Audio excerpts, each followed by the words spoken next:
Subscribe करा मनीज recipe या cooking चॅनलला, लाल बटन दाबून आणि जे बेल आयकॉन दिसतंय त्याला प्रेस करा. याने तुम्हाला माझ्या नवीन रेसिपीचे नोटिफिकेशन सगळ्यात पहिले मिळेल आणि तुम्ही माझी एकही रेसिपी मिस नाही करणार. तर आज इथे ही डाळ करीची रेसिपी मी तुम्हाला करून दाखवणार आहे. चैत्र महिन्यात केली जाते ही रेसिपी, हळदी कुंकवासाठी पण केली जाते ही गौरीच्या. आणि असं पण कैरीचं सीझन असल्यावर एकदा तरी ही रेसिपी झालीच पाहिजे. तर खूप छान लागते ही रेसिपी आपण चालू करूया. त्यासाठी पहिले आपण काय लागतं ते बघून घेऊया. इथे डाळ भिजू घातलेली आहे, चण्याची डाळ. 1 कप चणा डाळ घेतलेली होती. इथे तुम्हाला पाहिजे तेवढी चणा डाळ तुम्ही घेऊन इथे भिजू घालू शकता. आणि याला मस्त अशी व्यवस्थित भिजली पाहिजे. अर्धा 1 तास तरी याला भिजू घालायची आहे. तर आता चणा डाळ भिजलेली आहे पूर्ण व्यवस्थित. त्याला आता मिक्सरमधून आपल्याला ग्राइंड करून घ्यायचं आहे, मिक्सरमधून फिरवून घ्यायचं आहे. त्यासाठी इथे सगळं पाणी याचं काढून घ्यायचं आहे.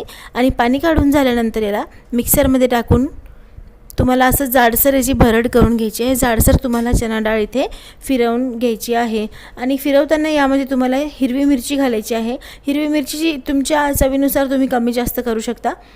आता तुम्ही बघू शकता व्हिडिओमध्ये इथे जाडसर अशी ही चणा डाळीची वाटण इथे करून घेतलेलं आहे. आणि एखादी चणा डाळ अख्खी राहिली तेव्हाच ते छान लागतं, पूर्णच बारीक झाली पाहिजे असं नाही, असं काही नाही आहे. त्यानंतर त्यामध्ये किसलेली कैरी इथे किसून ठेवलेली होती, ती कैरी तुम्ही इथे घालून घ्यायची आहे. कैरी तुमची जेवढी आंबट असेल त्या हिशोबाने तुम्ही कैरीचा किस कमी जास्त तुमचा करायचा आहे. इथे माझी कैरी जास्त आंबट नसल्यामुळे 1 कैरी पूर्ण मी इथे वापरलेली आहे. आता याला नीट मिक्स करून घ्यायचं आहे. चणा डाळमध्ये आपण मिरची घातलेली होती फिरवताना आणि त्यानंतर कैरीचा किस इथे घालून घेतलेला आहे. याला नीट मिक्स झाल्यानंतर यामध्ये आता आपल्याला घालायचं आहे साखर घालायची आहे. तुमची कैरी जास्त आंबट असेल तर थोडी जास्त तुम्ही घालायची आहे साखर. अर्धा चमचा इथे साखर घातलेली आहे आणि चवीनुसार याच्यात मीठ घालून घ्यायचं आहे. तर साखर आणि मीठ घातल्यानंतर याला आता मी परत एकदा नीट मिक्स करून घेणार आणि आपण फोडणीची तयारी करणार आहोत. तर फोडणीसाठी इथे हिंग, जिरं, मोहरी, कढीपत्ता आणि तेल इथे गरम करून घेतलेलं आहे. तर गरम तेलामध्ये मोहरी घातलेली आहे, जिरं घातलेलं आहे, हिंग घातलेला आहे आणि कढीपत्ता घातलेला आहे. सोबतच हळदी पण याच्यात घालणार आहे. अर्धा चमचा इथे हळदी घालून घ्यायची आहे. हळद घातल्यानंतर याला 2 मिनटं तेलातच राहू द्यायचे आहे आणि नंतर फोडणी याच्यावर ओतून घ्यायची आहे. फोडणी घालून घेतल्यानंतर याला नीट मिक्स करून घ्यायचं आहे.